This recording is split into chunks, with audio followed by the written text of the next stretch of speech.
मेरा नाम जियांग ली चैन है। मैं बीजिंग में सबसे ज्यादा अमीर फैमिली का इकलौता वारिस हूँ। मेरे डैड एक मार्शल गॉड है, मतलब टॉप लेवल के मार्शल आर्ट आर्टिस्ट, और मेरी मॉम बीजिंग में सबसे ज्यादा अमीर है। इतना खतरनाक बैकग्राउंड होने के बाद सबको लगा था कि मैं अपनी लाइफ में कुछ बहुत बड़ा करूंगा, पर मुझे एक गरीब लड़की से प्यार हो जाता है और मैं उसके पीछे सिंप बन जाता हूँ। 4 सालों तक मैं उसकी गुलामी करता हूँ। उसके कहने पर मैं उसके मॉम डैड को करोड़ों का घर गिफ्ट में दे देता हूँ और उसके छोटे भाई के बर्थडे पर उसे एक स्पोर्ट्स कार भी गिफ्ट करता हूँ। मैं मेरी गर्लफ्रेंड के लिए एक यन हुआंग नाम की टीम भी बनाता हूँ। मैं उस पर बहुत सारा पैसा लगाकर उसे टॉप पर पहुंचा देता हूँ, पर जैसे ही वो सक्सेसफुल बन जाती है उसका अफेयर चलने लगता है उसके बेस्ट फ्रेंड के साथ। वो दोनों प्लानिंग करते हैं मुझे मारने की। वो दोनों मुझे बहला फुसला कर एक ऐसी जगह लेकर आते हैं जहाँ पर बहुत सारे मॉन्स्टर्स होते हैं। वो दोनों मुझे उन मॉन्स्टर्स के बीच में फेंक देते हैं और खुद मेरे सामने खड़े होकर एक सेफ जगह पर किस करते हैं। ये सब मैं देख रहा होता हूँ, पर मुझे सच में ऐसे नहीं मरना। अगर मुझे एक और मौका मिल जाता तो शायद से मैं सब कुछ बदल देता। तभी मेरी दोबारा से आंखें खुलती हैं। मैं मरता नहीं हूँ। मेरी आंखों के सामने मेरी गर्लफ्रेंड खड़ी होती है। ये वो टाइम होता है जब वो मुझे छोड़कर जा रही थी, मतलब मेरे मरने से कुछ महीने पहले। वो कुछ पैसों को हाथ में पकड़े होती है और मुझसे कह रही होती है, मेरे पास अब पैसों की कोई भी कमी नहीं है। मुझे नहीं लगता कि हम ज्यादा समय तक एक साथ रह सकते हैं। मैं तुम्हें वो पैसे वापस कर रही हूँ जो कि तुमने मुझ पर खर्च करे हैं। दोबारा मुझे परेशान करने की कोशिश भी मत करना। ये कहकर वो उन पैसों को हवा में फेंक देती है।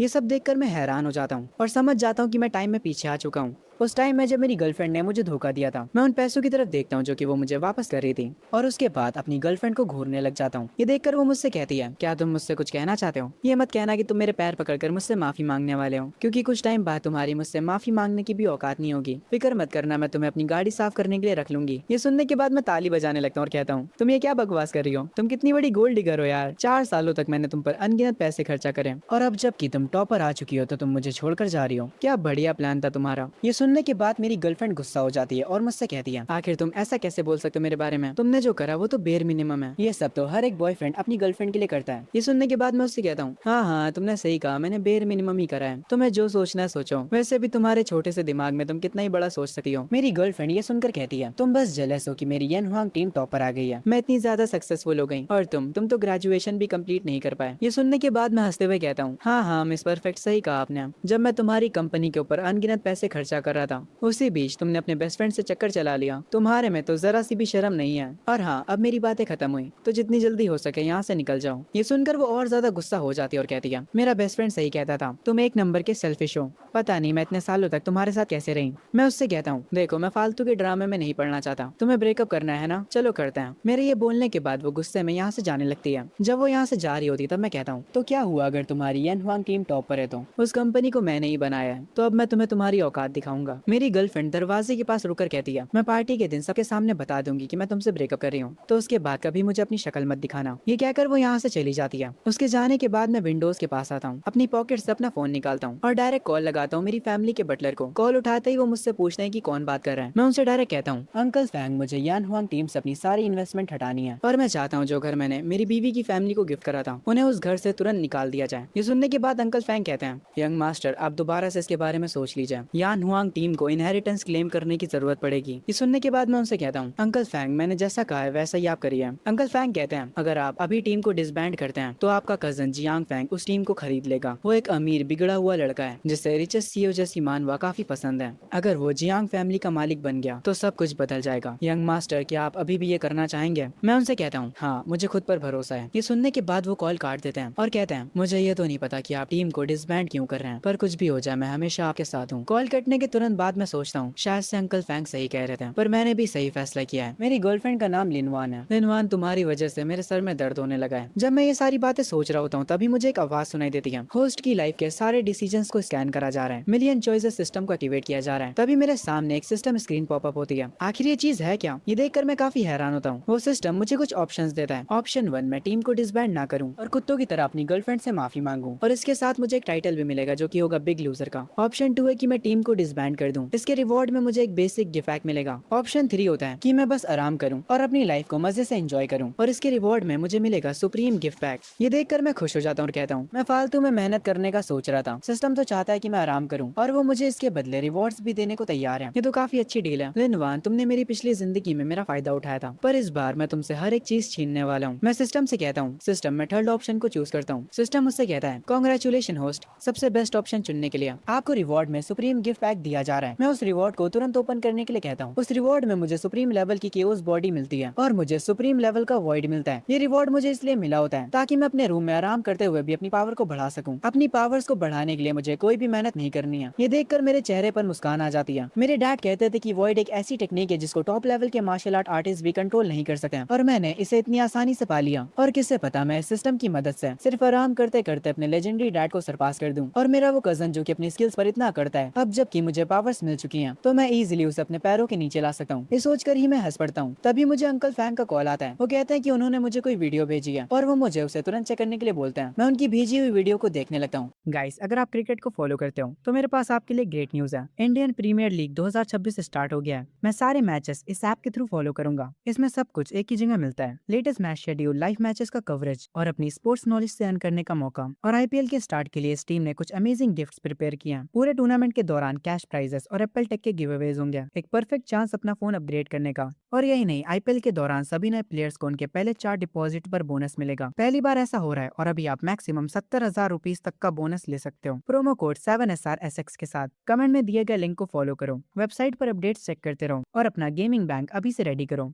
उस वीडियो में वो लिनवान के विला में गए होते हैं। लिनवान अंकल फैंग को थप्पड़ मारने वाली होती है पर अंकल फैंग उसका हाथ रोक लेते हैं। लिनवान कहती है, चाहे जियांग यीचैन कुछ भी कर ले, मैं उसके पास वापस नहीं आने वाली। पर अंकल फैंग उसको बताते हैं, मैं आपको यहाँ पर वापस लेने नहीं आया हूँ। जिस विला में आप अभी रह रही हैं वो मेरे यंग मास्टर ने खरीदा था, इसीलिए अब वो चाहते हैं कि आप इस विला को छोड़कर यहाँ से चली जाएं। ये कहते हुए अंकल फैंग इस विला के डॉक्यूमेंट्स को लिनवान के मुंह पर मारते हैं। ये सुनने के बाद लिनवान कहती है, अगर जियांग यीचैन को लग रहा है कि वो ये सब कर मुझे वापस पालेगा तो ये उसकी गलतफहमी है। मैं जल्द ही खुद ही यान हुआंग टीम को ज्वाइन करने वाली हूँ। जियांग यीचैन के बिना भी मैं काफी ऊपर तक जा सकती हूँ। मैं इस वीडियो को अपने फोन पर देख रहा होता हूँ। एक सेकंड के लिए मेरा मूड थोड़ा खराब होता है पर मैं अगले ही मोमेंट अपने लग्जरी विला में बैठकर खाना खा रहा होता हूँ। तभी मुझे यान हुआंग टीम के बॉस का कॉल आता है। उससे पता चल चुका होता है कि मैं टीम को डिसबैंड करने वाला हूँ। वो कॉल पर काफी परेशान लग रहा होता है और वो कहता है, बॉस मुझे पता चला कि आप यान हुआंग टीम से अपना सारा इन्वेस्टमेंट हटा रहे हैं। हमारे सारे अकाउंट्स फ्रीज हो चुके हैं। आखिर आप ऐसा क्यों कर रहे हैं? मैं उससे कहता हूँ, तो तुम्हें फाइनली अपने बॉस की याद आ गई। तुम्हें क्या लगता है कि मुझे तुम लोगों के बारे में नहीं पता? तुम लोग बस मेरा पैसा फालतू की चीजों में खर्चा करते हो। तुम लोग अच्छे अच्छे होटल्स में रुकते हो और सबसे महंगी ड्रिंक्स पीते हो और यहाँ तक कि मैंने सुना है कि तुम लोग मेरी बुराई भी करते हो। ये सुनने के बाद यान हुआंग टीम का बॉस कहता है, आपकी बुराई हमारा एक मेंबर करता था और मैंने इसके बदले उसे कई बार सजा भी दी है। हम अभी इस सिटी की सबसे नंबर 1 टीम है।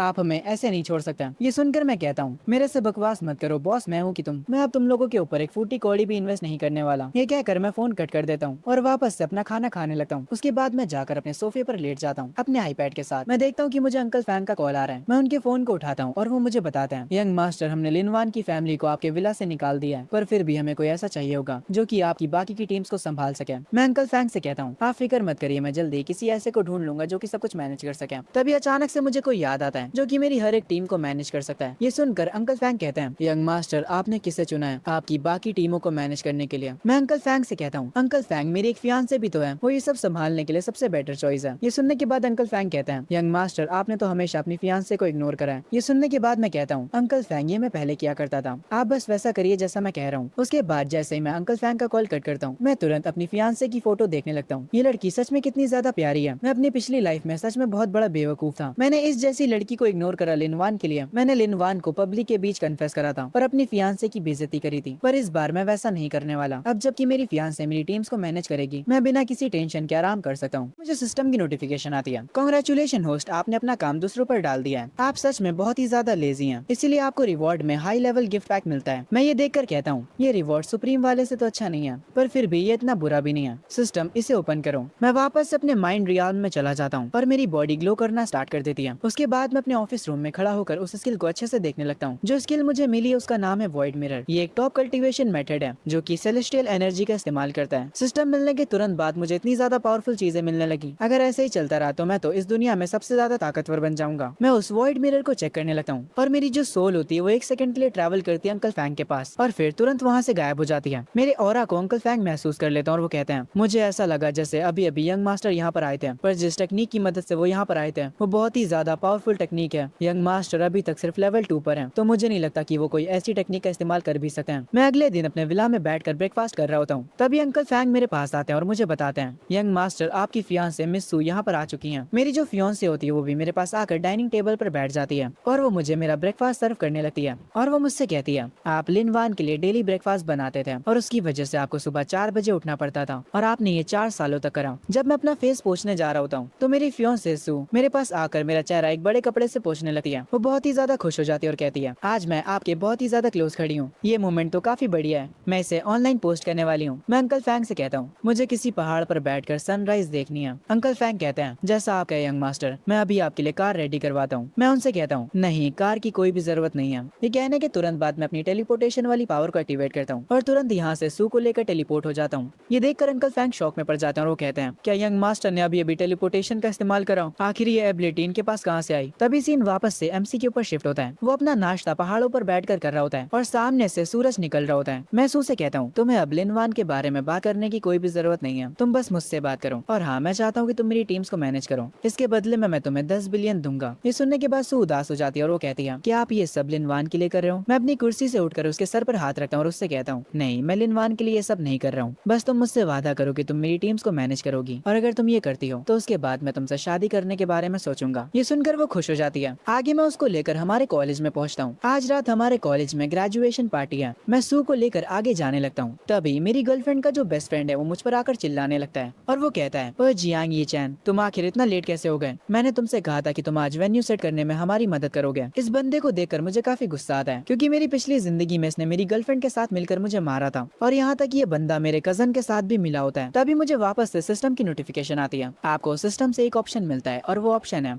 आपको चेंग्यू को एक्सपेल करना है। इसके रिवॉर्ड में आपको अल्टीमेट लेजी गिफ्ट पैक मिलेगा। ये देखकर मैं अपने मन में कहता हूँ, मुझे इन कीड़े मकोड़ों की जिंदगी में परवाह नहीं है। मैं अंकल फैंग से कहता हूँ, अंकल फैंग, ये बंदा कुछ ज्यादा ही बोल रहा है, इसे चुप कराइए। सू मेरे साथ कुछ फोटोज लेना चाहती है। मैं नहीं चाहता कि ये लोग हमें डिस्टर्ब करें। मैं सू से कहता हूँ, चलो हम लोग आगे चलते हैं। और हाँ सू, इन कीड़े मकोड़ों के बारे में मत सोचना। जब मैं यहाँ से जाने लगता हूँ तब चेंग्यू मुझे रोकता है और चिल्लाते हुए कहता है, मैं स्टूडेंट काउंसिल का प्रेसिडेंट हूँ और वेन्यू सेट करना तुम्हारा काम था। पर ये सुनकर अंकल फैंग कहते हैं, पर अब यंग मास्टर ये चीज नहीं करना चाहते हैं, तो तुम कौन होते हो उन्हें उनका काम बताने वाले? तभी मुझे सिस्टम का नोटिफिकेशन आता है कि मुझे रिवॉर्ड में 1 बिलियन मिले हैं और उसके साथ ही 10,000 बैड लक के स्टिकर्स भी। ये स्टिकर्स मैं जिस पर भी लगाऊंगा उसके साथ हर एक चीज बुरी होगी। मैं ये रिवॉर्ड देकर खुश होता हूँ क्योंकि ये स्टिकर्स को यूज करने में मुझे काफी मजा आने वाला है। मैं तुरंत एक स्टिकर का यूज करता हूँ और उसे चेंग्यू के ऊपर लगा देता हूँ। मैं सू के सर पर हाथ रखता हूँ और उससे कहता हूँ, तुम मेरे बारे में सोचकर परेशान मत हो, चलो यहाँ से चलते हैं और फोटोज लेते हैं। ये कहकर हम लोग वहाँ से निकल जाते हैं। तभी से शिफ्ट होता है मेकअप रूम में। सब लोग आज रात की ग्रेजुएशन पार्टी की तैयारी कर रहे होते हैं। तभी भागते हुए यहाँ पर चेंग्यू आता है। वो जल्दी से जाकर लिन वान को ढूंढता है और उससे कहता है, मैं जियांग यी चैन को लेने गया था पर उसके बॉडीगार्ड्स ने मुझे रोक दिया। जरा देखो तो उन लोगों ने मुझे मारा भी। लिन वान चेंग्यू का हाथ पकड़ती है और उससे कहती है, मुझे पता नहीं था कि जियांग यी चैन इतना कमीना है। उसने पहले मुझे और मेरी फैमिली को बुली करा और अब वो मेरे इतने प्यारे बेस्ट फ्रेंड को भी बुली कर रहा है। मैं उस जियांग यी चैन को छोड़ूंगी नहीं। ये सुनकर चेंग्यू के चेहरे पर एक अजीब सी मुस्कान आ जाती है और वो अपने मन में कहता है, जियांग यी चैन, बस तू आज रात का इंतजार कर। जब लिन वान सबके सामने तुमसे ब्रेकअप करेगी तब तुम उसके सामने रोने लगोगे और अपने घुटनों पर बैठकर उससे भीख मांगोगे और ये देखने के बाद तुम्हारी फैमिली तुम्हें निकाल देगी और फिर तुम्हारी फैमिली का वारिस बन जाएगा जियांग फैंग।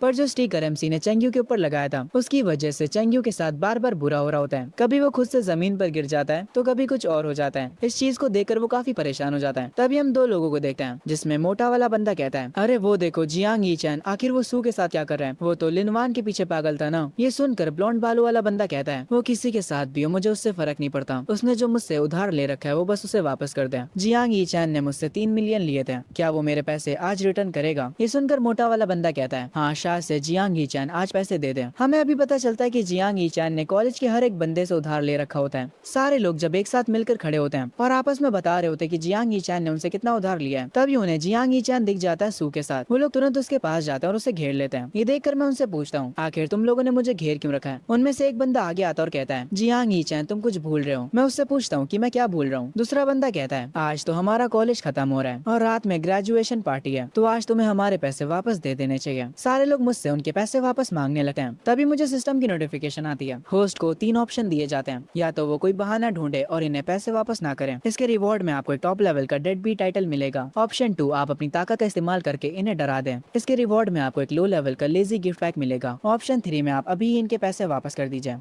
इसके रिवॉर्ड में आपको एक हाई लेवल का लेजी गिफ्ट पैक मिलेगा। ये सब देखकर मैं अपने मन में कहता हूँ, मैंने अपनी पिछली जिंदगी में हर एक पर्सन से उधार लिया था ताकि मैं उन पैसों को लिनवान पर खर्चा कर सकूं। अगर मैं अपनी फैमिली के पैसे यूज करता तो उन्हें तुरंत पता चल जाता और वो तुरंत मुझे फैमिली से निकाल देते। इसीलिए मैंने दूसरों से उधार लिया। अब जब मैं ये सब याद कर रहा हूँ तो सच में मैं कितना ज्यादा बेवकूफ हुआ करता था। और वैसे भी सिस्टम ने मुझे 10 बिलियन रिवॉर्ड में ऑलरेडी दे दिए हैं, तो मेरे पास पैसों की तो कोई कमी नहीं है। इनके पैसे मैं आराम से इनको वापस कर सकता हूँ। तभी मेरी फियोंसे सू आगे आती है और वो कहती है, तुम लोग मेरे ई चैन को परेशान मत करो, मैं तुम सबके पैसे तुम्हें अभी वापस करती हूँ। मैं सू का हाथ पकड़कर कहता हूँ, मुझे इन्हें बस थोड़े से पैसे वापस करना है, तुम्हें इसके बारे में सोचने की कोई भी जरूरत नहीं है। मैं ब्लॉन्ड बालों वाले बंदे के पास जाता हूँ और उससे कहता हूँ, मुझे अपना अकाउंट नंबर बताओ। और जैसे ही वो मुझे अपना अकाउंट नंबर देता है मैं उसके बैंक में 30 मिलियन भेज देता हूँ। ये देखकर वो हैरान हो जाता है और वो कहता है, तुमने बस मुझसे 3 मिलियन लिए थे तो तुम मुझे 30 मिलियन क्यों दे रहे हो। मैं उससे कहता हूँ, मैंने तुमसे पैसे लिए थे तो इन पैसों को उनका इंटरेस्ट समझ लो। मैं एक एक करके सबके पैसे रिटर्न कर देता हूँ, जितने मैंने उनसे लिए थे उससे कई गुना ज्यादा। सबके पैसे वापस देने के बाद मुझे एक अलग किस्म की शांति मिलती है। सू मेरे पास आकर कहती है, मुझे पता है ये चैन तुम्हें पैसे चाहिए ताकि तुम अपनी नई टीम बना सको।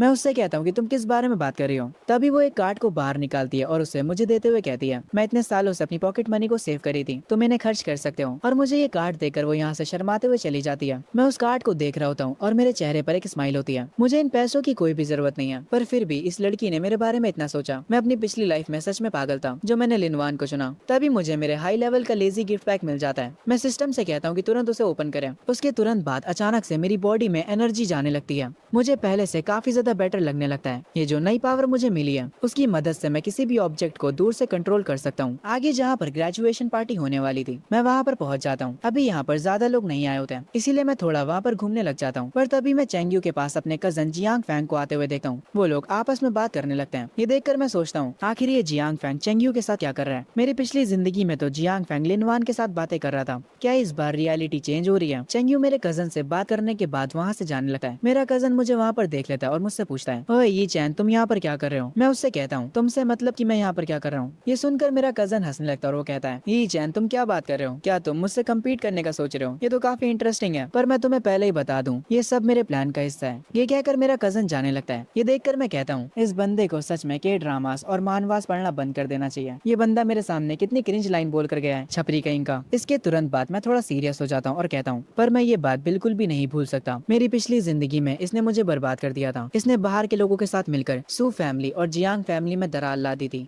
और मेरी पूरी फैमिली को उनके डाउनफॉल पर ले आया था। इस बार मैं ये सब नहीं होने दे सकता। चलो मैं भी देखता हूँ कि तुम इस बार मुझे कैसे बर्बाद करते हो। तभी से शिफ्ट होता है एक वीआईपी के ऊपर, जिनका स्वागत खुद ब खुद प्रिंसिपल करने आए थे। ये वीआईपी और कोई नहीं बल्कि जियांग यीचैन के डैड होते हैं, जो कि प्रिंसिपल से कहते हैं, किसी को भी इस बारे में पता नहीं चलना चाहिए कि मैं यहाँ पर आया हूँ। ये सुनकर प्रिंसिपल कहते हैं, आप फिक्र मत करिए, ये बात बिल्कुल सीक्रेट रहेगी। यीचैन के डैड कहते हैं, मेरा वो पागल बेटा, उसने अपनी सारी रेपुटेशन खराब कर ली, वो भी एक लड़की के पीछे। पर समाज में मेरी काफी इज्जत है, इसीलिए अगर लोगों को पता चला कि मेरा बेटा एक सिंप है तो ये कितनी डिसअपॉइंटमेंट की बात होगी। प्रिंसिपल यीचैन के डैड से कहते हैं, सर सू फैमिली के हेड भी यहाँ पर आ चुके हैं और बाकी के वीआईपी भी जल्दी ही यहाँ पर आ जाएंगे। तभी यहाँ पर सू फैमिली के हेड यानी सू के फादर आते हैं और वो आते ही यीचैन के डैड से कहते हैं, मैं तुम्हें पहले ही बता देता हूँ, अगर यीचैन मेरी बेटी से प्यार नहीं करता है तो मैं आज ही उनकी एंगेजमेंट को तोड़ दूंगा। ये सुनकर यीचैन के डैड थोड़े शॉक होते हैं। तभी ग्रेजुएशन पार्टी स्टार्ट होती है और इस ग्रेजुएशन पार्टी के गेस्ट बनकर आए होते हैं यान हुआंग टीम, क्योंकि ये टीम इस सिटी में सबसे ज्यादा पॉपुलर है, इसीलिए सारे लोग उन्हें देखकर हैरान हो जाते हैं। यान हुआंग टीम का लीडर अपने बाकी के लोगों को कॉल पर ऑर्डर देता है, सारे लोग मेरी बात सुनो, हमारे बॉस जहाँ पर भी हैं उन्हें ढूंढो। जैसे ये ग्रेजुएशन पार्टी खत्म होगी हम तुरंत बॉस से बात करेंगे। यान हुआंग टीम को यहाँ पर देखकर चेंग्यू खुश हो जाता है। उसे लग रहा होता है कि जियांग यीचैन ने यान हुआंग टीम को बुलाया है ताकि वो लिनवान के लिए सेलिब्रेट कर सके। उसे लग रहा होता है कि यंग मास्टर जियांग फैंग का प्लान वर्कआउट कर जाएगा। वो ये सोचकर मुस्कुराने लगता है। वो ये बात तुरंत जाकर लिनवान को बताता है। ये सुनकर लिनवान खुश हो जाती है, क्योंकि उसको भी लग रहा होता है कि यान हुआंग टीम उसके लिए आई है। वो लोग चुपके से यान हुआंग टीम को देखने के लिए जाते हैं। जब लिनवान यान हुआंग टीम के लीडर को देख लेती है वो मेकअप रूम में वापस आकर काफी ज्यादा खुश हो जाती है। चैंग्यू उससे कहता है, तुम जल्दी यान हुआंग टीम की मेंबर बनने वाली हो, जियांग यीचैन के बिना भी तुम्हारा फ्यूचर काफी अच्छा है। चैंग्यू लिनवान के फेस को टच करते हुए कहता है, मैं तुम्हारी मदद इसलिए कर रहा हूँ क्योंकि मुझे तुम्हारी सच में काफी परवाह है, तुम बस यीचैन से आज ब्रेकअप कर लो। ये सुनने के बाद लिनवान कहती कहती है पर मैं किस रीजन की वजह से उससे ब्रेकअप करूंगी। तभी चैंग यू अपना फोन बाहर निकालता है और वो सू और यी चैन की फोटो को लिनवान को दिखाता है। वो उसे बताता है कि तुम यी चैन पर चीटिंग के एलिगेशन लगा सकती हो। पर सू को यी चैन के साथ देखकर लिनवान काफी ज्यादा हैरान हो जाती है। वो काफी ज्यादा गुस्सा होती है। चैंग यू उससे कहता है तुमने देखा, तुमने कल ही यी चैन से ब्रेकअप के बारे में बात करी और आज ही उसने एक नई लड़की सेट कर ली। ये सुनकर लिनवान को और भी गुस्सा आता है और वो कहती है यी चैन तुम्हारी हिम्मत कैसे हुई मुझे धोखा देने की। ये लड़की धोखे के बारे में बात कर रही है, इसने खुद ही यी चैन को धोखा दिया था। खैर आगे हम चैंग यू को देखते हैं जियांग फैंग से बात करते हुए। चैंग यू फैंग से कहता है मैंने वो सारी चीजें परफेक्टली कर ली जो भी आपने मुझसे करने के लिए कहा था। फैंग चैंग यू की गर्दन पर हाथ रखता है और उससे कहता है तुमने बहुत अच्छा काम करा, मुझे बताओ तुम्हें इसके बदले क्या इनाम में चाहिए। चैंग यू कहता है मुझे कोई भी रिवॉर्ड नहीं चाहिए यंग मास्टर फैंग, बस आप मेरी फैमिली की मदद कर दीजिएगा, मेरे लिए इतना ही काफी होगा। पहले तो मुझे ये बताओ कि तुम लोग एक साथ ऐसे खड़े क्यों हो? तुम दोनों पागल कितनी अजीब तरह से साथ में खड़े हो। छी, तुम दोनों को ऐसे देखकर मुझे खराब लग रहा है। खैर आगे फैंग अपने हाथों को पोंछते हुए कहता है अगर मेरा प्लान आज फेल हो जाता है तो मैं तुम्हारी पूरी फैमिली को गायब करवा दूंगा। अगर मुझे यी चैन को अपने रास्ते से ना हटाना होता तो मैं तेरे जैसे बंदे से बात भी ना करता, घिनौने कहीं के। मैं बाहर हॉल में सोफे पर बैठा होता हूँ और कहता हूँ इस कॉलेज में सबसे ज्यादा टॉपर दो ही लड़कियां हैं, पहली सू और दूसरी लिनवान। मेरी पिछली जिंदगी में जब लिनवान ने मुझसे ब्रेकअप करा था वो भी स्टेज पर, तब सू ने मेरे पास आकर मुझे प्रपोज करा था ताकि वो मेरी रेपुटेशन को बचा सके। पर उस टाइम मेरा दिमाग खराब हो गया था और मैंने ना जाने सू की कितनी बेइज्जती कर दी थी, वो भी सबके सामने। तभी मैं यान हुआंग टीम को स्टेज के पास खड़ा देख लेता हूँ और उन्हें देखकर मुझे काफी गुस्सा आ जाता है, आखिर ये लोग यहाँ पर क्या कर रहे हैं। तभी एक बंदा अनाउंस करता है अब मैं स्वागत करना चाहूंगा बीजिंग की टॉप टीम की विनर का। तभी यहाँ पर लिनवान आती है। एक बंदा मेरे से आकर कहता है अरे ये तो तुम्हारी गर्लफ्रेंड है ना। सब लोग आपस में बातें करने लगते हैं। यी चैन के पास ऑलरेडी मिस सू है और उसकी गर्लफ्रेंड लिनवान भी है। ये बंदा कितना ज्यादा लकी है, दो सबसे खूबसूरत लड़कियां इसके साथ हैं। खैर तभी लिनवान सबसे बोलती है मैं स्पीच देने से पहले आप सबको कुछ बताना चाहूंगी। वो वहाँ पर बड़ी स्क्रीन पर सू और मेरी फोटो को चला देती है जिसे देखकर सारे लोग हैरान हो जाते हैं। यी चैन के डैड भी ये सब देख रहे होते हैं और वो कहते हैं क्या मेरे बेटे को अब अकल आ गई है। लिनवान रोना शुरू कर देती है और कहती है यी चैन हम 4 सालों से साथ हैं, तुमने मुझे धोखा क्यों दिया। लिनवान की ऐसी एक्टिंग देखकर यी चैन के डैड समझ जाते हैं कि ये सारी चीजें यी चैन ने प्लान करी हैं। वो कहते हैं लिनवान को रोता देख मेरा बेटा उसके सामने घुटनों पर आकर उसकी माफी की भीख मांगने लगेगा, वो भी सबके सामने। उसके बाद सब कुछ खत्म हो जाएगा। पब्लिक उन फोटोज को देखकर पागल सी हो जाती है। यी चैन ने जिन लोगों को पैसे वापस करे थे उनमें से एक बंदा अपनी सीट पर खड़ा होकर चिल्लाते हुए कहता है तुम यी चैन के बारे में ऐसी बातें नहीं कर सकती हो, यी चैन के बिना तुम कुछ भी नहीं हो। उसको दूसरा वाला बंदा शांत कराता है और उससे कहता है ओए तुम यी चैन के सामने लिनवान को कुछ मत कहो, यी चैन लिनवान से बहुत ज्यादा प्यार करता है, अगर यी चैन को तुम्हारी कोई भी बात बुरी लगती है तो वो तुम्हें बर्बाद भी कर सकता है। तभी मुझे सिस्टम की नोटिफिकेशन आती है। आपको दोबारा से मल्टीपल ऑप्शंस दिए जाते हैं। पहला आप उसके सामने घुटनों पर बैठकर भीख मांगिए, दूसरा चुपचाप यहाँ से चली जाइए और तीसरा और आखिरी स्टेज पर जाकर उससे फेस करिए और उसके बाद लफड़े को एंजॉय करिए। आपको गिफ्ट में एक अल्टीमेट लेजी रिवॉर्ड मिलेगा। मैं लास्ट ऑप्शन को चुन लेता हूँ और जैसे ही मैं अपनी कुर्सी पर से उठता हूँ वहाँ पर भागते हुए सू आती है और वो सबके सामने खड़े होकर कहती है सारे लोग मुझे माफ करना, तुम लोग प्लीज यी चैन को ब्लेम मत करो, मैं वो हूँ जिसे यी चैन पसंद है, वो मेरा क्रश है, मुझे माफ करना लिनवान, मुझे तुम्हारे और यी चैन के बीच में नहीं आना चाहिए था, प्लीज यी चैन के ऊपर गुस्सा मत हो। ये सुनकर एक बंदा अपनी कुर्सी पर खड़ा होकर चिल्लाते हुए कहता है मुझे लगता है कि यी चैन ने हमारी गॉडेस सू को धमकाया है, वरना वो लिनवान से माफी क्यों मांगती। सारे लोगों को यी चैन के ऊपर गुस्सा आ रहा होता है क्योंकि उन लोगों को बिल्कुल भी पसंद नहीं आता सू का माफी मांगना, क्योंकि वो सारे के सारे लोग सू को पसंद करते थे।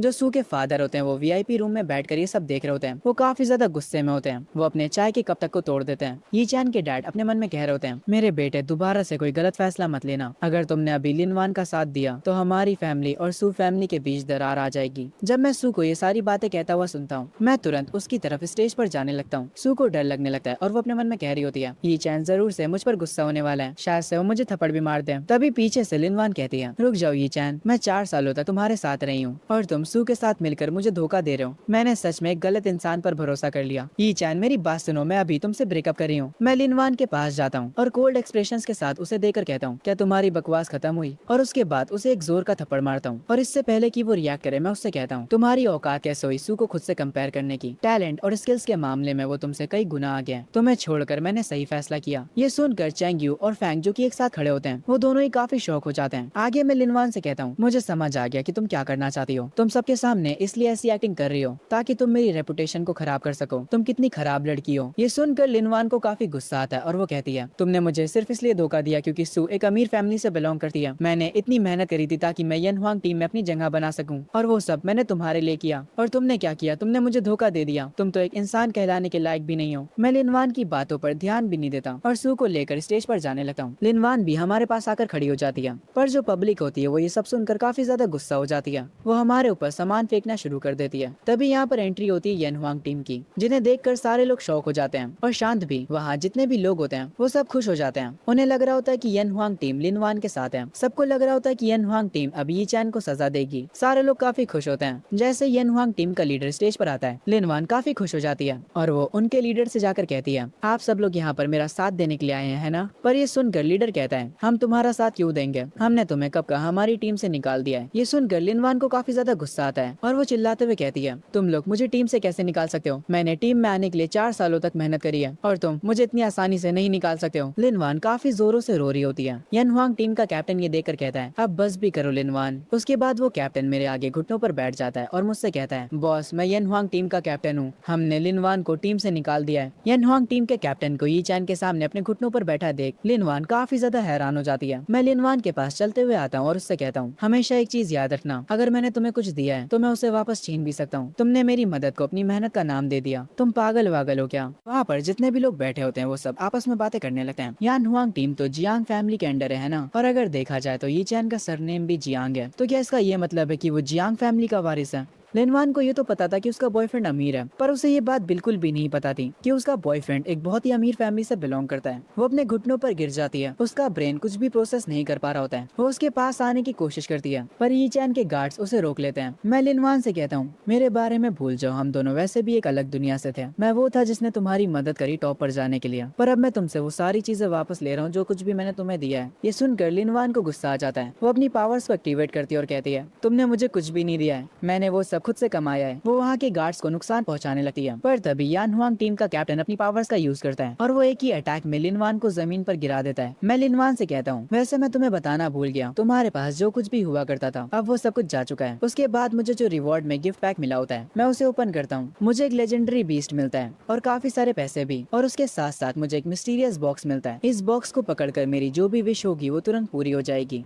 जब मैं सू के पास खड़ा होकर उस बॉक्स को देख रहा होता हूँ, तभी यान हुआंग टीम का कैप्टन कहता है, बॉस क्या आप हमें दोबारा से सपोर्ट कर सकते हैं? मैं ये सुनकर इरिटेट हो जाता हूँ और उससे कहता हूँ, आखिर मैं तुम लोगों जैसे आलसी बंदों की मदद क्यों करूंगा? पूरी यान हुआंग टीम मुझसे माफी मांगती है और एक और मौके की विनती करती है। ऐसा सीन अपने सामने देखने के बाद सारे लोग आपस में बातें करने लगते हैं। मैं इन्हें ऐसा करता देख और भी ज्यादा इरिटेट हो जाता हूँ और इनसे कहता हूँ, अगर बात लिनवान के सपनों की ना होती तो मैं तुम लोगों के ऊपर एक फूटी कौड़ी भी खर्च ना करता। मैं पागलों की तरह तुम लोगों पर पैसे लुटाए जा रहा था, पर तुम लोग मेरे पैसों से मेंशंस और फैंसी कार्स खरीद रहे थे और अमीरों वाले क्लब में मजे कर रहे थे। मेरी फैमिली हमेशा सबको बस एक ही मौका देती है, दोबारा हम किसी को भी मौका नहीं देते हैं, क्योंकि मैंने तुम्हारी टीम को बनाया था। इसीलिए अब मैं ऑफिशियली अनाउंस करता हूँ, यान हुआंग टीम को मैं डिसबैंड कर रहा हूँ। ये सुनने के बाद कैप्टन कहता है, बॉस इस बात को एक बार दोबारा सोच लीजिए, हम इस सिटी में नंबर 1 पोजीशन पर हैं। ये सुनने के बाद मैं कहता हूँ, तो मैं क्या करूँ? मैंने कहा तो यान हुआंग टीम डिसबैंड हो चुकी है, अब तुम सब यहाँ से जा सकते हो। मेरे ये कहते ही कैप्टन एटीट्यूड में आ जाता है और वो बोलता है, यी चैन हमारे बिना तुम अगली टीम लीग कैसे जीतोगे? तुम्हें जरूर से इसका पछतावा होगा। ये सब देखकर सू अपने मन में सोच रही होती है, यी चैन ने यान हुआंग टीम लिनवान के लिए स्टार्ट करी थी और अब वो इस टीम को खत्म कर रहा है। क्या इसका ये मतलब है कि यी चैन अब लिनवान से प्यार नहीं करता? खैर ये सारा सीन देखकर पब्लिक आपस में काफी बातें बना रही होती है और कह रही होती है, ऐसा लगता है कि यी चैन पागल हो चुका है। यान हुआंग इस सिटी की सबसे टॉप की टीम है और इसने उसे ऐसे ही डिसबैंड कर दिया। ये लड़का सच में पागल हो चुका है और वैसे भी टीम टूर्नामेंट जल्दी होने वाला है, तो इसे ये अभी तो नहीं करना चाहिए था। खैर आगे कुछ स्टूडेंट्स मेरे लिए तालियां बजाने लगते हैं। मैं स्टेज पर खड़ा होता हूँ और अपने मन में सोच रहा होता हूँ, मेरी पिछली जिंदगी में सिर्फ लिनवान के लिए मैंने हर मुमकिन कोशिश करी यान हुआंग टीम को जिताने की, और वो आखिरकार जीत भी गई। थंडर टीम सेकंड रैंक पर आई थी और फीनिक्स थर्ड पर, और ये जो फीनिक्स टीम थी उसे भी मैंने ही बनाया था। वो सारे के सारे काफी अच्छे फाइटर्स थे, पर क्योंकि मैंने अपनी पिछली जिंदगी में उन पर ध्यान नहीं दिया तो वो सारे लोग मेरे कजन फैंग के साथ मिल गए। खैर आगे सू मेरा हाथ पकड़ कर कहती है, यी चैन चलो अब चलते हैं। मैं उसे रोकर कहता हूँ, एक सेकंड रुको, मेरे पास तुम्हारे लिए एक प्रेजेंट है, और मैं उसे वो मिस्टीरियस विश बॉक्स दे देता हूँ। वो उसको देखकर काफी खुश हो जाती है। वो तुरंत उसे ओपन करती है। हमारे आसपास काफी खतरनाक धुआं आ जाता है और जैसे ही धुआं हटता है हम दोनों के कपड़े चेंज हो जाते हैं। हम दोनों वेडिंग ड्रेस में आ जाते हैं। हम दोनों को देखकर सारे लोग हैरान रह जाते हैं। मैं अपने ऊपर वेडिंग ड्रेस देखकर समझ जाता हूँ कि सू की बस एक ही विश है और वो है मुझसे शादी करना। मैं उसके काफी क्लोज आकर उससे पूछता हूँ, क्या तुम्हें ये गिफ्ट पसंद आया? उसकी आंखों से आंसू आने लगते हैं और वो कहती है, बहुत ज्यादा, मुझे ये बहुत ज्यादा पसंद आया। जो कुछ भी फैंग ने प्लान करा था उसका बिल्कुल उल्टा हो जाता है, इसीलिए वो काफी ज्यादा गुस्से में होता है। वो अपने एक आदमी को बुलाता है और उससे कहता है, चैंग यू की फैमिली को मेरे सामने से गायब कर दो, तुम लोग के पास सिर्फ 3 मिनट है। कुछ लोगों ने पहले से जैसे ही चेंग्यू को मारकर उसे बेहोश कर दिया होता है। और जैसे ही उन लोगों को फैंग से ऑर्डर मिलता है, वो लोग तुरंत चेंग्यू को उठाकर यहाँ से ले जाते हैं। आगे फैंग कह रहा होता है, ग्रेजुएशन टेस्ट 3 दिनों बाद है, चलो यी चैन देखते हैं जब तुम हारोगे तो फैमिली के बड़ों का क्या रिएक्शन होगा। खैर तभी सीन शिफ्ट होता है यी चैन के फादर और सू के फादर पर। सू के फादर यी चैन के फादर से कह रहे होते हैं, अगर तुम्हारा बेटा ग्रेजुएशन टेस्ट पास नहीं कर पाया तो मैं तुरंत एंगेजमेंट को तोड़ दूंगा। ये कहकर वो यहाँ से चले जाते हैं। यी चैन के डैड थोड़े परेशान होते हैं क्योंकि उनको अभी तक लग रहा होता है कि उनका बेटा सेकंड लेवल पर है, जबकि जो सू है वो लेवल 4 पर पहुंच चुकी है। वो अपने बेटे के लिए टेंशन ले रहे होते हैं। तभी वो अपने बटलर को कॉल करते हैं और उससे कहते हैं, जियांग फैमिली का जो ट्रेजर है जिसे मैं एक बहुत ही खतरनाक डंजन से लेकर आया था, उसे मेरे पास लेकर आओ। वो बटलर यी चैन के डैड से कहता है, सर पर उस चीज के लिए आपने अपनी जान दांव पर लगाई थी और वही एक चीज है जिसका इस्तेमाल करके आप एक मार्शल गॉड बन सकते हैं। पर जो यी चैन के डैड होते हैं वो कहते हैं, उस आर्टिफैक्ट को मेरे बेटे को दे दो, उसे कुछ भी करके लेवल 3 तक पहुंचाओ ग्रेजुएशन टेस्ट से पहले। और ये कहकर वो कॉल कट कर देते हैं। तभी सीन शिफ्ट होता है सू और यी चैन के ऊपर। सू अपने हाथ में एक बॉक्स पकड़े होती है जिसके अंदर स्टार शेप में काफी सारे लेटर्स होते हैं। सू यी चैन को बताती है, मैंने ये सारे लेटर्स तुम्हारे लिए लिखे हैं। मैं 4 सालों से तुम्हारे लिए लेटर्स लिख रही थी, हर एक लेटर में तुम्हारे लिए एक मैसेज है और मैं उसे हर एक दिन लिखती थी।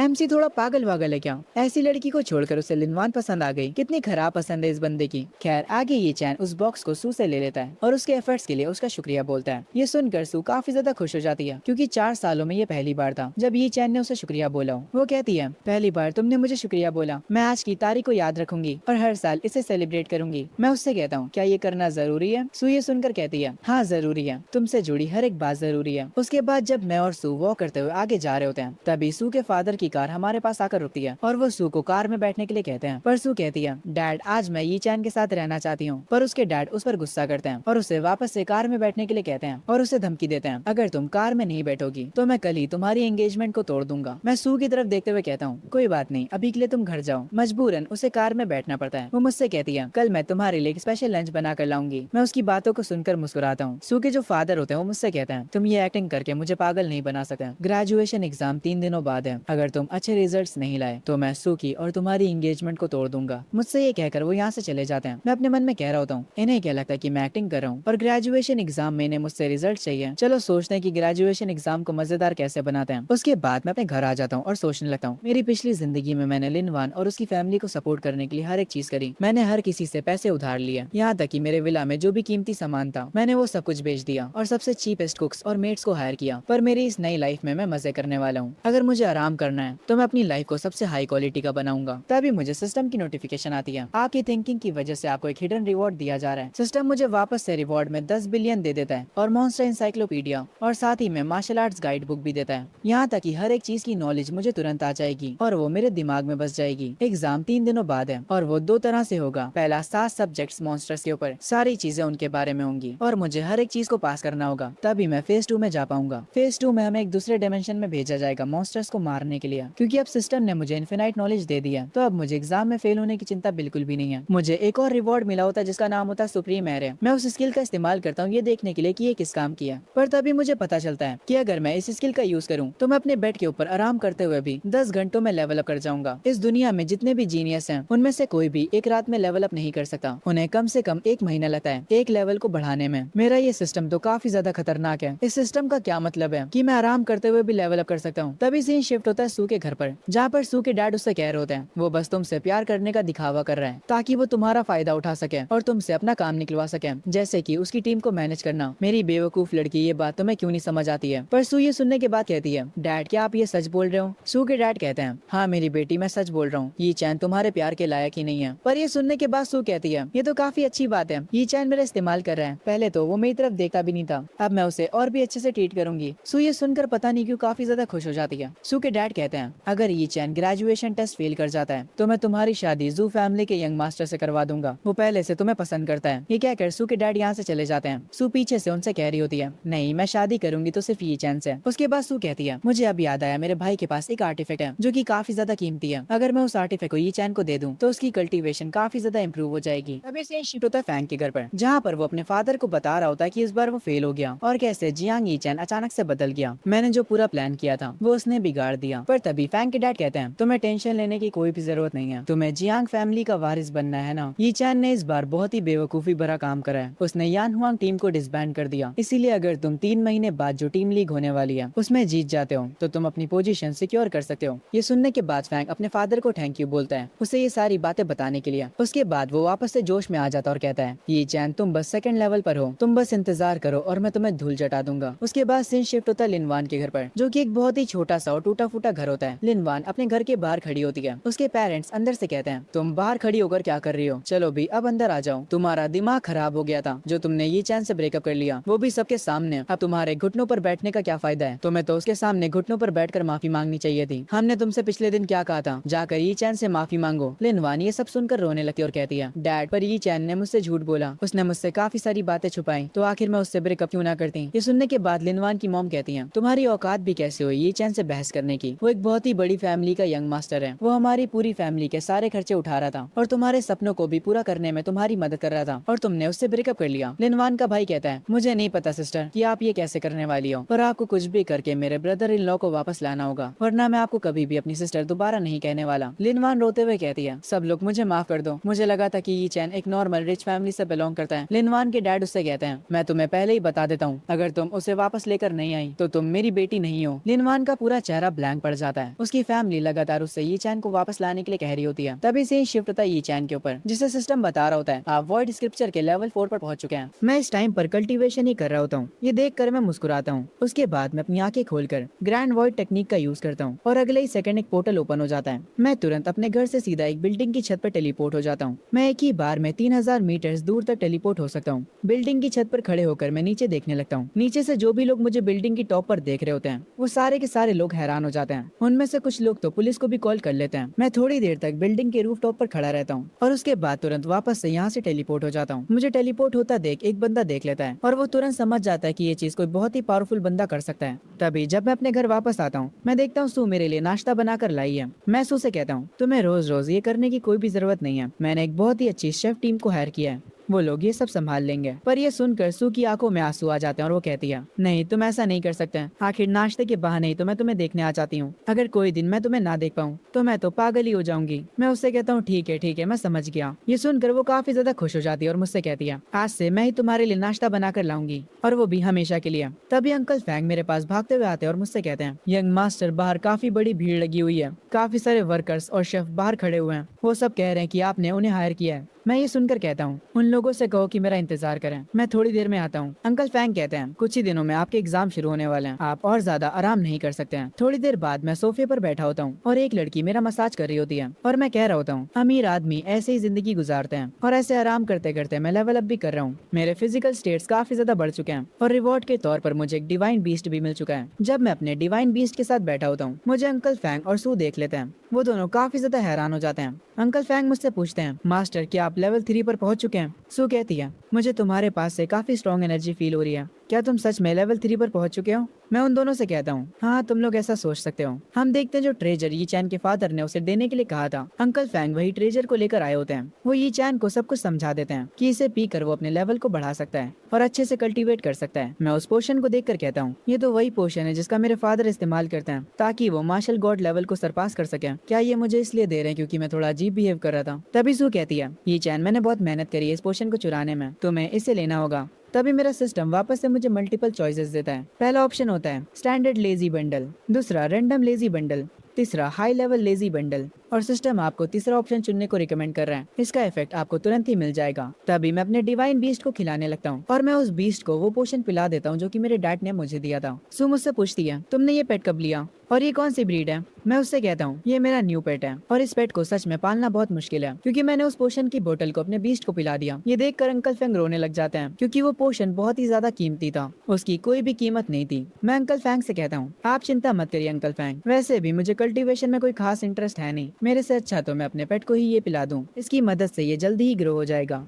तभी जब मैं अपने रूम में होता हूँ, मुझे सिस्टम का रिवॉर्ड मिल जाता है और सिस्टम मुझे एक ऐसे फिशिंग रॉड रिवॉर्ड में देता है जिसकी मदद से मैं कहीं पर भी फिशिंग कर सकता हूँ। और जब मैं इस फिशिंग रॉड का इस्तेमाल करूंगा फिशिंग करने के लिए, तो मुझे सिर्फ मछलियां ही नहीं बल्कि कुछ भी मिल सकता है। ये फिशिंग रॉड मुझे काफी ज्यादा कूल लगती है। तभी हम देखते हैं ये चैन के डैड उसके विला में आते हैं। अंकल फैंग उन्हें बताते हैं कि यंग मास्टर अभी घर पर नहीं है। ये चैन के डैड पूछते हैं, आखिर वो कहाँ पर गया हुआ है? अंकल फैंग बताते हैं, यंग मास्टर मिस सू को लेकर फिशिंग करने गए हैं। ये सुनते ये चैंग के डैड गुस्से में घर को ही तोड़ देते हैं। घर की एक पूरी वॉल उनकी ओवरवेलमिंग पावर से टूट जाती है और वो कह रहे होते हैं, मैंने किस लेजी लड़के को वो पोषण दे दिया। पर तभी अंकल फैंग डरते हुए बताते हैं, दरअसल बात यह है कि आपने जो पोषण दिया था यंग मास्टर ने उसे अपने पेट को पिला दिया है। ये सुनते ही चैन के फादर के दिल में दर्द होने लगता है, उनकी तबीयत खराब हो जाती है। अंकल फैंग तुरंत आकर उन्हें पकड़ लेते हैं। तभी ये चैन के डैड जब घर के थोड़ा और अंदर जाते हैं तब उन्हें घर के अंदर बहुत सारे वर्कर्स दिखते हैं। वो अंकल फैंग से पूछते हैं कि ये यहाँ पर क्यों है। अंकल फैंग बताते हैं, यंग मास्टर पूरा टाइम आराम करते रहते हैं। यंग मास्टर ने 30 बिलियन खर्चा कर दिए हैं दोबारा से इस विला को बनाने के लिए।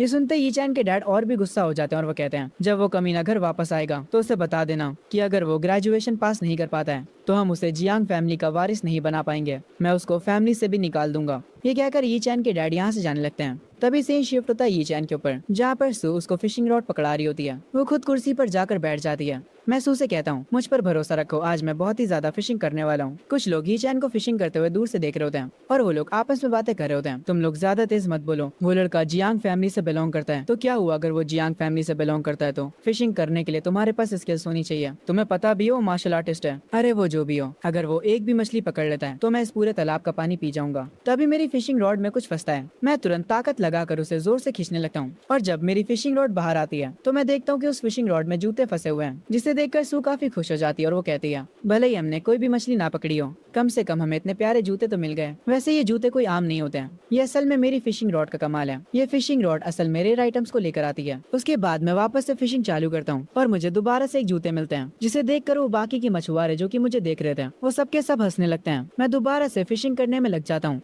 और इस बार मेरे हाथ आते हैं वाइल्ड फ्रूट्स। मैं एक के बाद एक पानी से रेयर आइटम्स को बाहर निकाले जा रहा होता हूँ और इस बार मैं मेरी फिशिंग रॉड से एक गोल्डन चीज को पकड़ लेता हूँ। मुझे नहीं पता वो क्या होता है, पर वो चीज आसमान में जाकर एक गोल्डन दरवाजा खोल देती है, जिसे देखकर बाकी के मछुआरे भी शौक हो जाते हैं, यहाँ तक कि हम भी शौक हो जाते हैं। उस दरवाजे में से कुछ पेपर्स बाहर निकलते हैं, पर उनकी लैंग्वेज हमें समझ नहीं आती। ना तो वो लैंग्वेज मुझे समझ आती और ना ही सू को। मैं कहता हूँ, ये चीज भी मुझे सिस्टम नहीं दी होगी तो टेंशन लेने की तो कोई बात है ही नहीं। वो मछुआरे भी उस डोर को देख रहे होते हैं, उन्हें भी वो लैंग्वेज समझ नहीं आ रही होती है, पर उन सारे मछुआरों को उनकी बॉडी में कुछ अजीब सा फील होता है। उन्हें ऐसा लगता है कि जैसे उनके में हल्की हल्की सी पावर्स जाग रही हूँ। वो सारे के सारे मछुआरे खुश हो जाते हैं, उन्हें लग रहा होता है कि वो लोग भी अवेक हो सकते हैं। खैर सू मेरे साथ बैठी कल्टीवेट कर रही होती है, तभी एक फीनिक्स की स्पिरिट उसके पास से निकलती है और वो अपनी आंखें खोलकर मुझे बताती है, मुझे ऐसा लगता है कि मेरी कल्टीवेशन इवॉल्व हो गई है। मैं अब लेवल 4 के पीक पर पहुंच चुकी हूँ। मैं इतना ज्यादा इम्प्रूव हो गई हूँ तो इसका मतलब है कि तुम भी इम्प्रूव हुए होगे। पर मैं सू से कहता हूँ, नहीं मेरे साथ कुछ ऐसा नहीं हुआ। सू मुस्कुराते हुए कहती है, कोई बात नहीं, तुम कितनी सारी पावरफुल चीजें कर सकते हो, तुम पहले से ही काफी अमेजिंग हो। मैं तुमसे काफी ज्यादा इम्प्रेस हो चुकी हूँ। मैं ये सुनकर मुस्कुराता हूँ। मैं फिशिंग रॉड को वापस से स्टोरेज में रख लेता हूँ और सू से कहता हूँ, तुम कितनी प्यारी बातें करती हो। हमने आज के लिए बहुत ज्यादा फिशिंग कर ली है, तो चलो अब घर वापस चलते हैं। तभी सीन शिफ्ट होता है सू के घर पर। टीवी पे उसी नदी की न्यूज चल रही होती है जहाँ पर ये चैन फिशिंग करने के लिए गया था। जो गोल्डन डोर वहाँ पर ओपन हुआ था उसकी वजह से काफी सारे लोग अवेक हो जाते हैं। इसी न्यूज को देखकर सू के फादर कहते हैं, काफी सारे कल्टीवेटर्स का लेवल बढ़ चुका है उस डोर के कांटेक्ट में आकर। अगर मैं भी उस डोर के पास होता तो शायद से मैं मार्शल गॉड के लेवल तक पहुंच जाता। तभी यहाँ पर सू आ जाती है और वो आते ही अपने डैड से कहती है, डैड मैं ये चैन के घर से खाना खाकर आई हूँ, मैं अपने कमरे में जा रही हूँ इसलिए मुझे डिस्टर्ब मत करिएगा। उसके डैड उसे रुकने के लिए बोलते हैं और उससे कहते हैं, तुम वहीं पर रुक जाओ, मैंने सुना है कि तुम अभी तक ये चैन के साथ घूम रही हो और उसी की वजह से तुम अपनी कल्टीवेशन की प्रैक्टिस भी नहीं कर पा रही हो। खैर आगे सिस्टम मुझसे कहता है, कांग्रेचुलेशन होस्ट, आप लेवल 4 पर पहुंच चुके हैं। अब आपकी वॉइड टेक्निक काफी ज्यादा एडवांस हो चुकी है, आपकी बॉडी को और भी ज्यादा पावरफुल बना दिया गया है। जैसे ही सिस्टम मुझे ये बताता है मैं तुरंत से अपनी शर्ट को ऊपर करके अपनी बॉडी को देखता हूँ। मेरी बॉडी के ऊपर किसी भी तरह के अटैक्स का असर नहीं हो रहा था। इसका मतलब है कि अब मुझे किसी भी चीज से खतरा नहीं है। उसके बाद मैं अपने घर से एक बहुत दूर की बिल्डिंग पर टेलीपोर्ट करता हूँ और इस बार मैं 10,000 मीटर दूर तक टेलीपोर्ट हुआ हूँ, जो कि पिछले लेवल से 3 गुना ज्यादा है। अगर मेरे पास ऐसी पावर्स मेरी पिछली जिंदगी में होती तो शायद से मैं तब भी सिंप होता।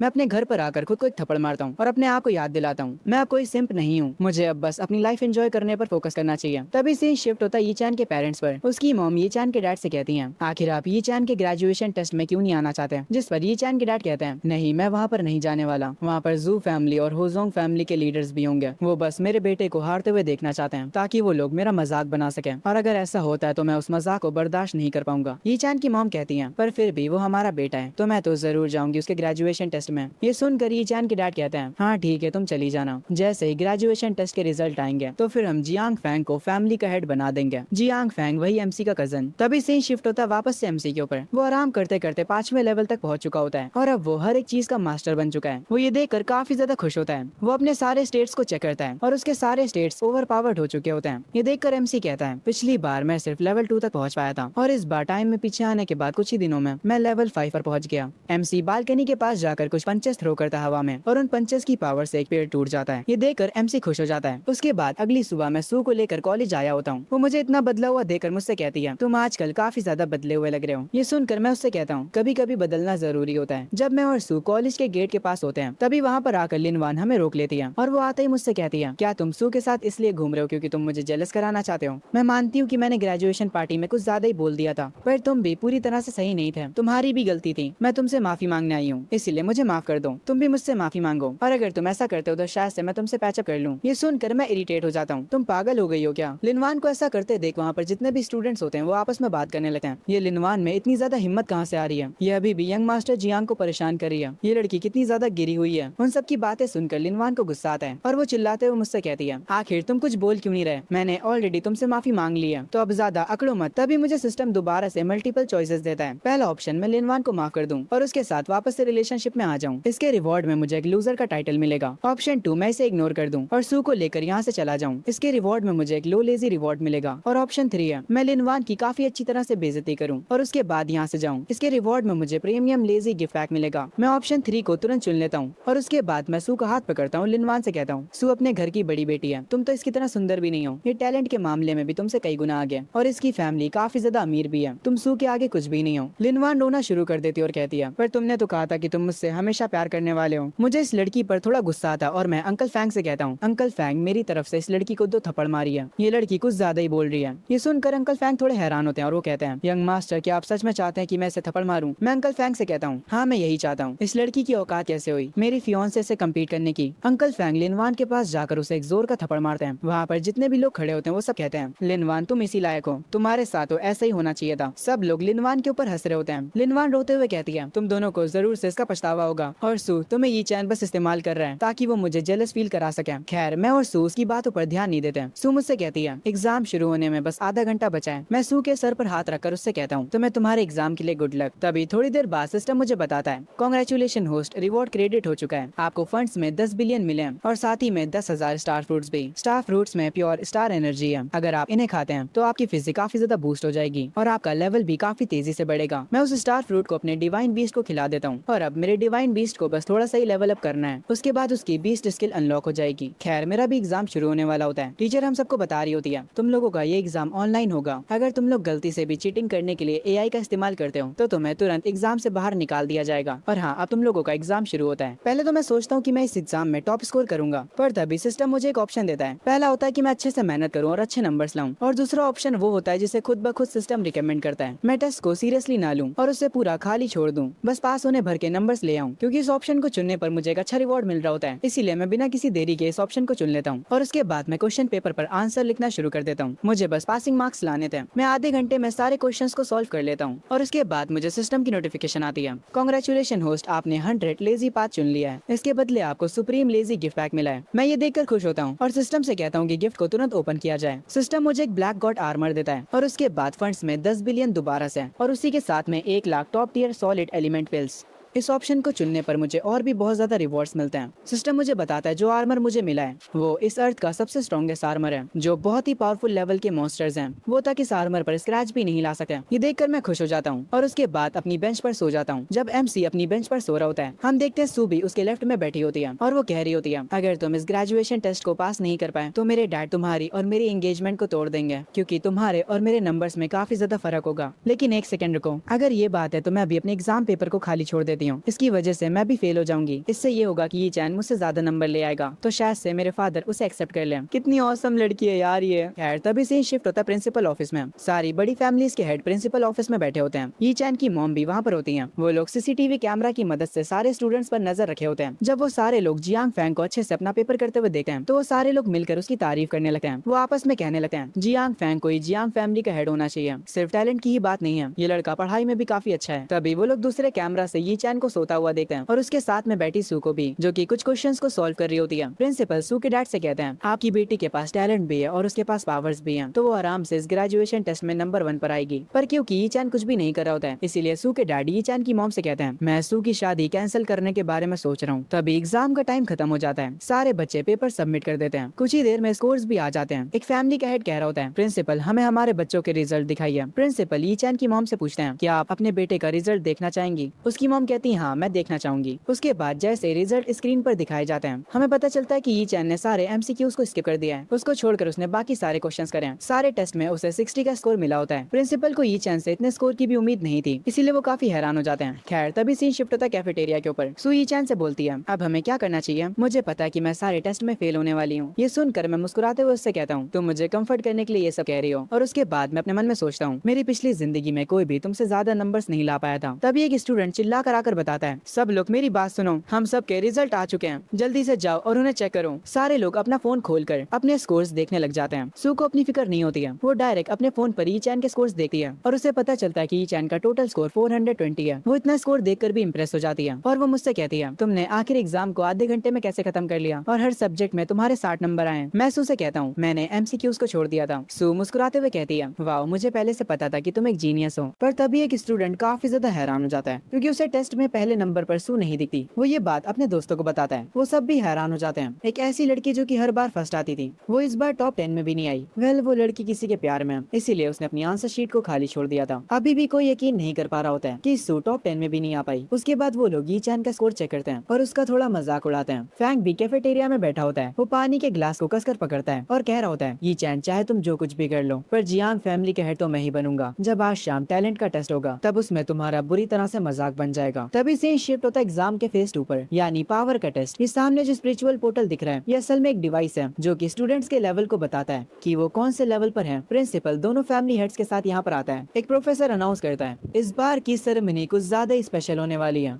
हमने हमारी कंट्री के 5 मार्शल गॉड्स में से एक मार्शल गॉड को बुलाया है, और वो है सू फैमिली के हेड, और उनके साथ में आई हैं जियांग फैमिली की मिसेस मिस शिन। इन दो बहुत ही फेमस लोगों को देखकर सारे स्टूडेंट शॉक हो जाते हैं। एक बंदा कहता है, अगर मार्शल गॉड ने मुझे नोटिस कर लिया तो मेरी लाइफ तो सेट हो जाएगी। पर उसका दोस्त तुरंत उसे ख्यालों से निकालते हुए कहता है, ओए सपने देखना बंद करो, सू फैमिली के हेड सिर्फ और सिर्फ अपनी बेटी को देखने के लिए आए, वो तो तुम पर ध्यान भी नहीं देंगे। खैर एक प्रोफेसर कहता है, इससे पहले कि हम टैलेंट सेरेमनी को शुरू करें, मैं रूल्स बता देता हूँ। सारे स्टूडेंट्स एक एक करके स्टेज पर आएंगे, और जो स्पिरिट स्टोन यहाँ पर रखा हुआ है वो तुम्हारे टैलेंट को चेक करेगा। अगर तुम्हारा लेवल 3 से नीचे हुआ तो तुम दूसरे डिमेंशन में जाकर मॉन्स्टर्स को मारने के बारे में सोचना भी मत। इसके बाद एक प्रोफेसर अनाउंस करता है, पहला नंबर है मिस सू का, उसके बाद चिंग चैन का, फिर जियांग फैंग, फिर लिन वान और फिर टैंगलोंग। सू मुझे एक आर्टिफैक्ट देते हुए कहती है, मैं पहले जा रही हूँ, तुम इस आर्टिफैक्ट को रख लो, ये एक लोकेशन डिवाइस है। जब हम लोग मॉन्स्टर अरेना में कदम रखेंगे तो इसकी मदद से मैं तुरंत तुम्हें ढूंढ लूंगी। मैं उससे कहता हूँ, हाँ मैं तुम्हारा इंतजार करूंगा। उसके बाद सू उस स्पिरिट स्टोन के पास जाती है, और वो स्टोन सू को बताता है, आप लेवल 4 के पीक पर हो, आपने टेस्ट पास कर लिया है। सू के बाद जितने भी लोग आते हैं वो सारे के सारे पास हो जाते हैं। उसके बाद लिन वान भी आती है, और वो भी लेवल 4 पर होती है, पर वो सू के आगे थोड़ी कमजोर होती है, क्योंकि वो लेवल 4 के पहले स्टेज पर है। पर जो स्टूडेंट्स होते हैं वो सबसे ज्यादा शॉक होते हैं सू के लेवल को देखकर, क्योंकि पिछले ही महीने वो लेवल 4 की हुई थी, और इतनी जल्दी वो लेवल 4 के पीक पर पहुंच गई। सब लोग कह रहे होते हैं कि सू काफी ज्यादा लकी है, क्योंकि वो ट्रिपल एस मार्शल टैलेंट के साथ पैदा हुई थी। ज्यादातर स्टूडेंट्स इस टेस्ट को पास कर लेते हैं। उसके बाद प्रोफेसर स्टेज पर मुझे बुलाता है। इस प्रोफेसर ने मुझे सबसे आखिरी में बुलाया, और मैं इसका मतलब समझ चुका हूँ। ये मुझे हारते हुए देखना चाहते हैं ताकि ये लोग मिलकर मेरा मजाक बना सके। तभी मुझे सिस्टम से दोबारा से एक लेजी ऑप्शन मिलता है। पहला ऑप्शन, मैं वॉइड मिरर को ऑफ कर दूं और अपनी असली ताकत सबसे छुपाऊं। ऑप्शन 2, इस टेस्ट को छोड़कर चले जाओ। जाओ और घर जाकर आराम करो। ऑप्शन 3, अपनी पावर्स को 90% कम कर लो ताकि तुम ये टेस्ट पास भी कर जाओ और लोग तुम्हारा मजाक भी ना बनाए। इसके बदले रिवॉर्ड में आपको एक एडवांस लेजी गिफ्ट पैक मिलेगा। मैं अपनी मॉम की तरफ देखता हूँ और फैसला करता हूँ, अगर मैंने अपनी असली पावर रिवील कर दी तो मेरी फैमिली सारी रिस्पॉन्सिबिलिटीज मुझ पर डाल देगी, और अगर सच कहूँ तो मुझे बिल्कुल भी रिस्पॉन्सिबिलिटीज नहीं उठानी। अगर उन्हें मेरी पावर्स के बारे में पता चल गया तो वो मुझे आराम नहीं करने देंगे और मैं अपनी जिंदगी को ऐसे तो नहीं जी सकता। ऑडियंस में बैठे लोग इतनी जोर से बातें कर रहे होते हैं कि उनकी बातें मुझे भी सुनाई दे रही होती हैं। वो लोग कह रहे होते हैं, ये लड़का तो एक लेवल 2 का लूजर है, ये इस एग्जाम को भी पास नहीं कर पाएगा। सब लोग मेरा मजाक उड़ा रहे होते हैं। इनकी बातें अब मेरे कानों में चुभ रही होती हैं। चलो इन्हें दिखाते हैं कि मैं हूँ कौन। मैं बस अपनी 80% पावर को हाइड करता हूँ और जैसे ही मैं उस स्पिरिट स्टोन के पास जाता हूँ, वहाँ पर जो स्क्रीन लगी होती है वो सबको बताती है पावर के कंपैरिजन में मैं सू के काफी ज्यादा करीब हूँ। और ये चीज देखकर लोग हैरान रह जाते हैं। सबसे पहले तो फैंग का ही पूरा मुंह खुल जाता है। ये देखकर सू भी बहुत ज्यादा हैरान हो जाती है, पर अगले ही सेकंड वो काफी खुश लगने लगती है। सारे लोग इतना ज्यादा हैरान हो जाते हैं कि उन्हें समझ ही नहीं आता कि यहाँ पर क्या हो रहा है। वो लोग आपस में कह रहे होते हैं, ऐसा कैसे हो सकता है, ये पिछले महीने तो लेवल 2 पर था और अभी ये लेवल 4 की पीक पर पहुंचने वाला है। ऐसा नहीं हो सकता, एक महीने में कोई इतना ज्यादा ग्रो नहीं कर सकता। ये पक्का काफी समय से अपनी पावर्स को हाइड कर रहा होगा। ये चैन के लेवल को देखकर उसकी मॉम काफी ज्यादा खुश होती है। उन्हें अपने बेटे पर काफी ज्यादा प्राउड फील हो रहा होता है। तभी मुझे सिस्टम का नोटिफिकेशन आता है, आपने सबको हैरान कर दिया है। आपको रिवॉर्ड में वापस से 10 बिलियन फंड्स में दिए जाते हैं और उसके साथ ही 100 ग्रोथ फ्रूट्स भी। मैं ये देखकर कहता हूँ, इस बार तो सिस्टम ने मुझे बिना कुछ करे ही अच्छा रिवॉर्ड दे दिया। अगर इन फ्रूट्स को मैं मेरे डिवाइन बीस्ट को खिलाऊंगा तो उसकी स्किल जल्दी ही अनलॉक हो जाएगी। मैं इसके लिए काफी ज्यादा एक्साइटेड हूँ।